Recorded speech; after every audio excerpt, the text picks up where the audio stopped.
Makeup room থেকে বলতে বলতে আসতেছে যে এসে অনেক কিছু আমার মাথায় অনেক মারছে আর আমার বাম চোখে মারছে। আমার বাম চোখ দিয়ে আমি দেখতে পারি না। মূল দায়িত্ব ছিল আমার বাচ্চা রাখার, কিন্তু বাচ্চা রাখার কথা বলে আমার বরের কাজও করা হইতো। রাতে 2টা 3টা বাজে পর্যন্ত মানে উঠে রান্না করতে হইতো। বাচ্চাটা খাবার খাওয়ানো হচ্ছে 2 ঘন্টা পর পর। হ্যাঁ, বাচ্চাটাকে খাবার খাওয়াতে হয় 2 ঘন্টা পর পর। কিন্তু বাচ্চাটাকে আমি খাওয়াইছি 2 ঘন্টা হয় নাই। বাচ্চাকে খাবার খাওয়াইয়া মানে আমি লিস্ট করে মানে বাজারে লিস্ট করতেছিলাম। লিস্ট করানোর পরে শেষ পরে ওনার একজন আয়সা বলতেছে, বাচ্চাটা একটু কান্না করতেছিল। বসে আছে একা একা, মানে বাচ্চার কাছ থেকে আমি চলে গেলেই বাচ্চা কান্না করে।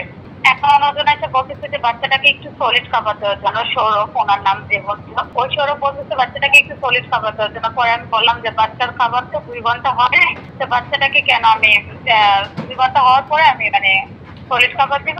আর হচ্ছে যে মানে আমি একটু দুধ দিব আর কি, ওনাকে বললাম।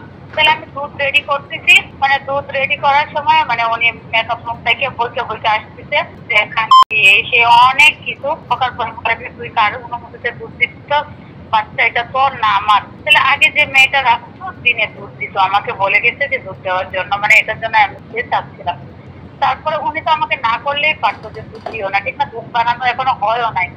তারপরে মানে বইলে আমাকে আমার মাথায় অনেক মারছে আর আমার বাম চোখে মারছে। আমার বাম চোখ দিয়ে আমি দেখতে পারি না, এরকম অবস্থা। আর আমার কানেও শুনি না, মানে আমাকে মাথায় অনেক আঘাত করছে। ওইখান থেকে আমার 999-এ উদ্ধার করছে। যখন 999-এ আমি ফোন দিচ্ছি, ওনারা জানতে পারছে যে 999-এর লোকেরা ওনাদেরকে ম্যানেজারকে ফোন দিছে।